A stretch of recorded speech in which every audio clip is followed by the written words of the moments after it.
Good morning. And I'd like to say for our radio audiences that this is Raymond Charles Barker speaking to you from Alice Tully Hall in Lincoln Center in New York City. At every instant of time, you and I are in a cosmic happening. Something is always taking place that is beneficent, right, good.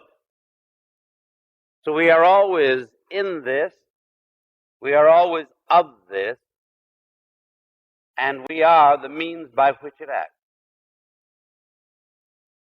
The individual individualizes all that life is.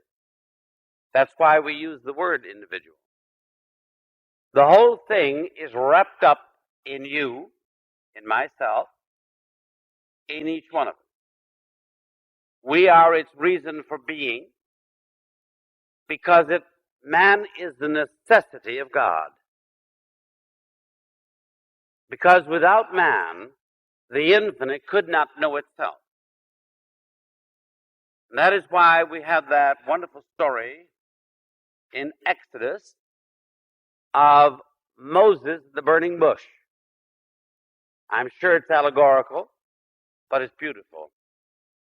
Wherein the voice of his own soul said to him, go back to Egypt and bring out the people.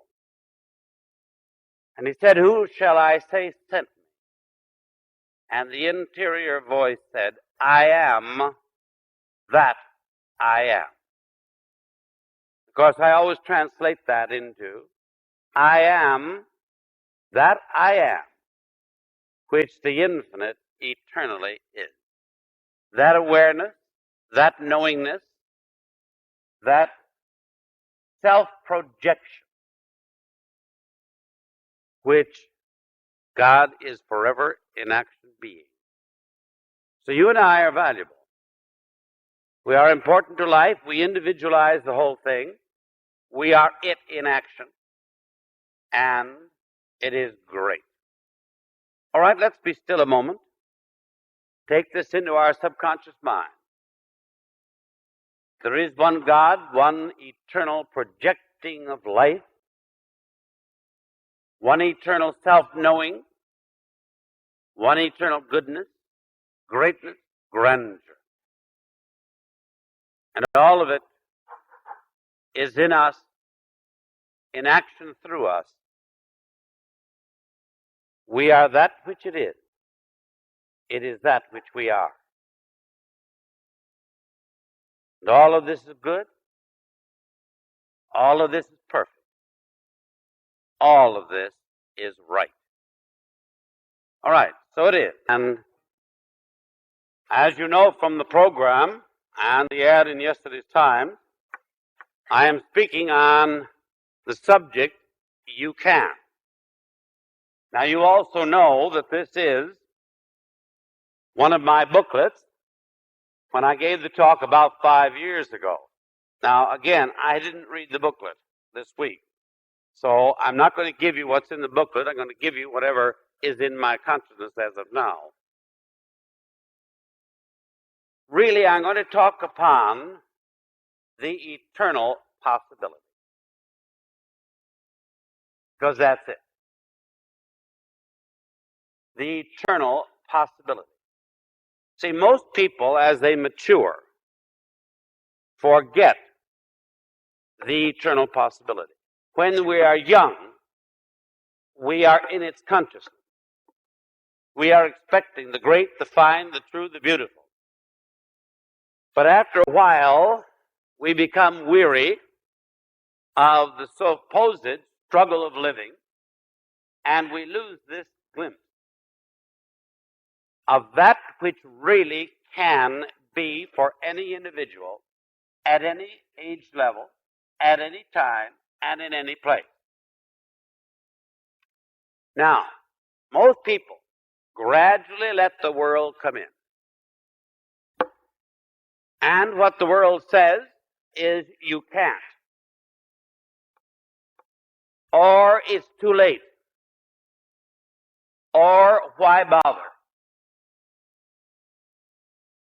And yet at the center of your consciousness is that which says, I can, when I make the decision to do it. Here we are back to that. The effectiveness and necessity of decision.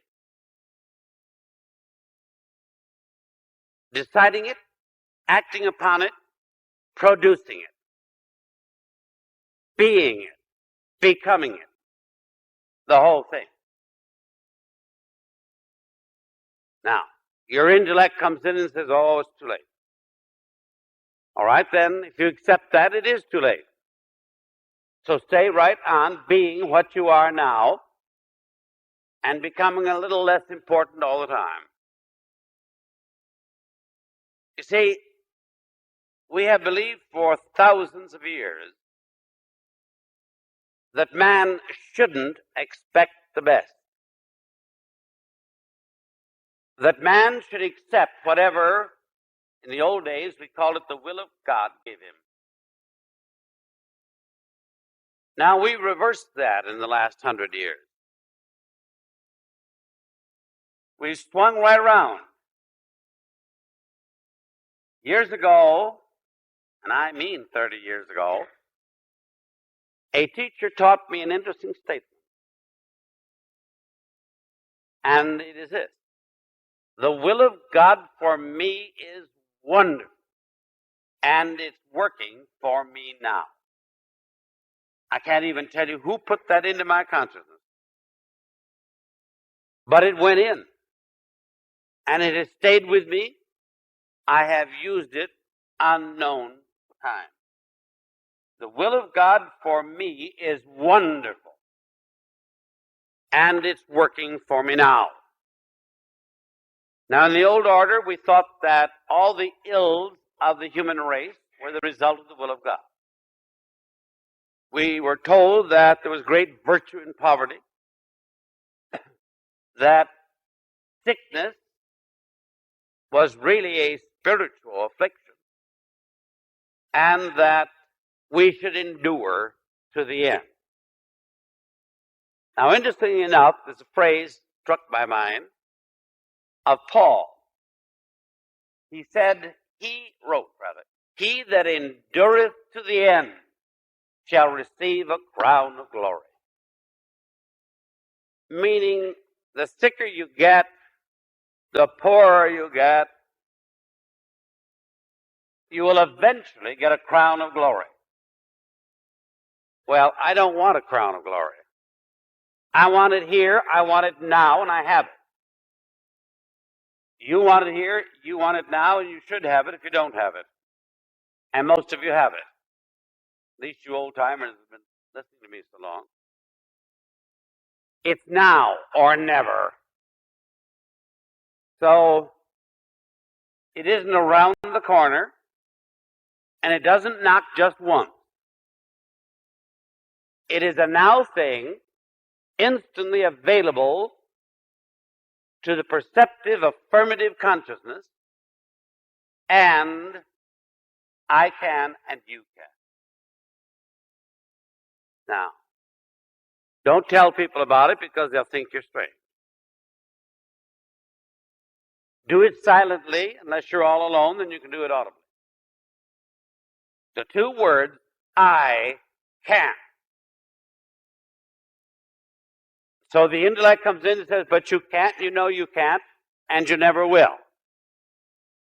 And so I say to my own mind, when it goes that way, shut up. And I say it in a firm voice. A voice I can't use over the radio. Sometimes I say more than that. Blankety blank, shut up. Because I don't want to get into that, into that despondency of I have to take things as they are.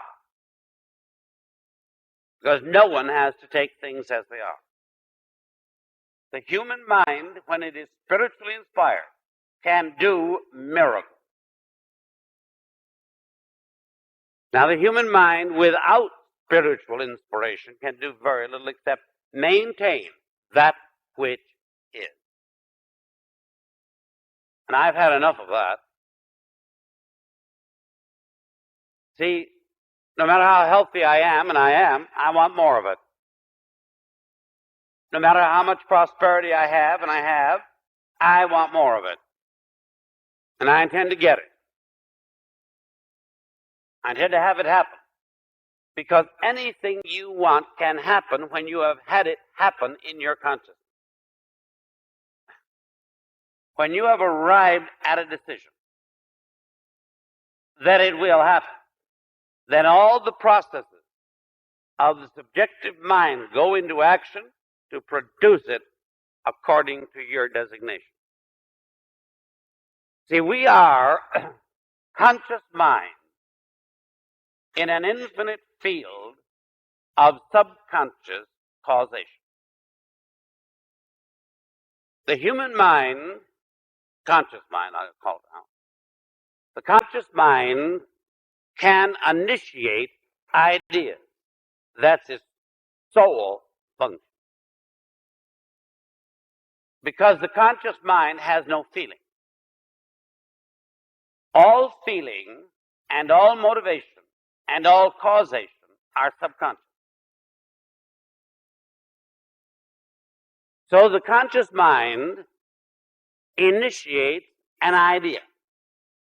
Then with decision, it gives it over to the subconscious mind, which knows exactly how to produce it. Never underestimate what your subconscious mind can do. That's why way back when I first brought out, or rather Dodd Meeting Company did, my book, Treat Yourself to Life, I put a subtitle on it. How to make friends with your subconscious mind. How to make friends. A friend of your subconscious mind, and sit down. I mean, you parade right through here. Now, what was I saying?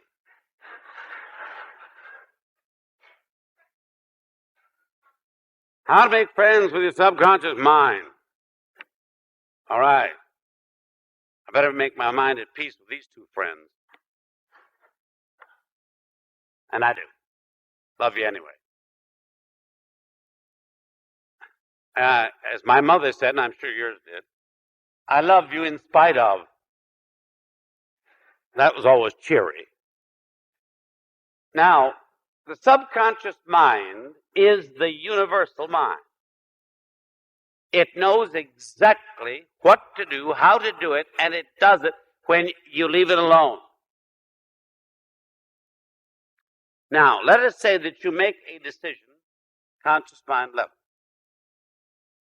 and you give it to the subconscious mind, and then an hour later you start worrying. The old thing, oh, I don't think I should, and maybe I shouldn't, and maybe I'm not worthy of it, and all the rest.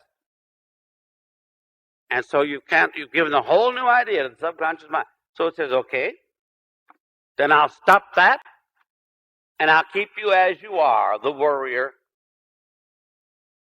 the person that doesn't really expect much out of life. I'll just leave you that way. That's what you've decided. That's the information you've given me. I'm going to leave you as you are. Well, of course, the conscious mind doesn't know it, but that's devastating. You see, when I'm talking to you 5 years from today, I don't want to be the same as I am now. And I don't want you to be the same as you are now. I want you to be different. I want to be different. The whole thing. And by different, I mean improved. See.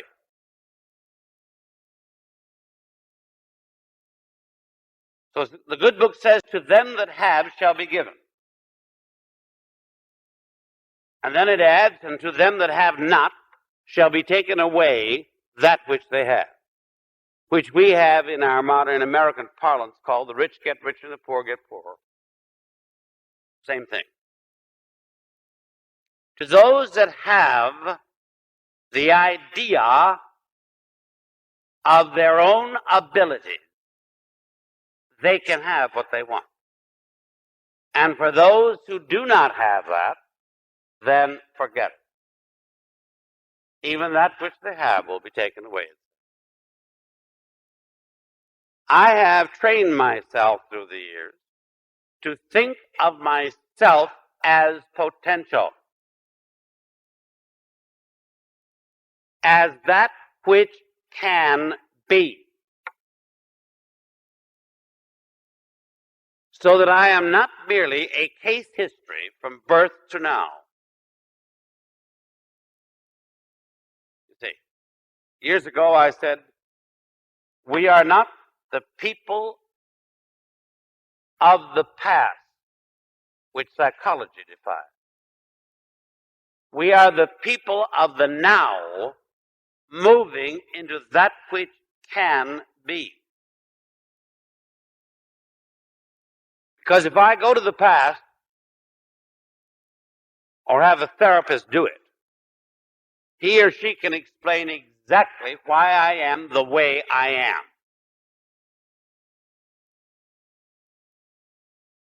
But I don't want to do that, because it is necessary. For some people it is necessary. I want to know that I am, I can, and I will. But ladies and gentlemen, you don't arrive at that without great self-conviction. And you're going to say, well, how can I get that self-conviction? By repeating those very words to yourself with whenever you think of it. Yes. I am. I can. I will. But in a definite, firm voice. You see, most people who used to pray the old-fashioned prayers, it's no wonder that they were rarely answered. They did it in that little tiny voice. That little voice. And they didn't really mean it. Now, when you really mean it, life works that way. Because Ernest Holmes reminds us constantly in the great textbook we have, The Science of Mind, that life responds by corresponding. Now, as I've told you, when I first read that, or perhaps heard him say it, I thought, oh no, what does he mean? Some years later, I knew exactly what he meant. That the subconscious law of mind can only give me back what I have given it. That's all it can do. It has to give me back what I have given it. Because it is impersonal.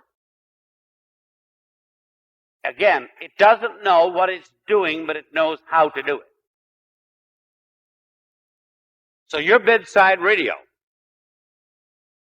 knows how to do it, but it doesn't know it's doing it. It does, but it doesn't know it's doing it. It doesn't know it's a radio. Couldn't care less. It delivers to you what you have selected for it to deliver to you. Now, the subconscious mind is that impersonal that to some people it's almost frightening. It isn't when you're at peace with yourself. Once you're at peace with yourself, it isn't frightening at all. People say, oh, But I put so much stuff into my subconscious mind that I don't want back. Well, say that. All right, subconscious mind, any and all junk I've given you, I don't want back. You get rid of it.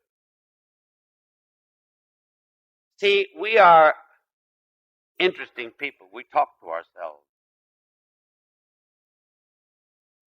And we talk to ourselves in a very impersonal yet personal way. And it's strange. So the outside world says, oh, those people are crazy. No. It's the outside world that doesn't understand. We understand that we are forever immersed in and are a part of the creativity of the entire cosmic order. That is why we are important, valuable. That's the whole thing. Because we are the cosmic process of creation individualized. And we have the ability to direct it as we will. Now, and may I add, you can direct it either way, good or bad, right or wrong. You're free. I'm free. But I know that within each one of us is the cosmic process of that which will create the good when we have decided to have the good. Here we are back at decision. Every Sunday morning we come back to it, don't we? The need to know what I want and to convince myself that what I want I can have. In the cosmic process, there is nothing that says no. Nothing. You can't say no, little guy or little gal. You can't have it. I won't do it for you. See, that was the old order. But it's not the new order. Because we're dealing here with something that by its own makeup must become to us what we are to it. Now,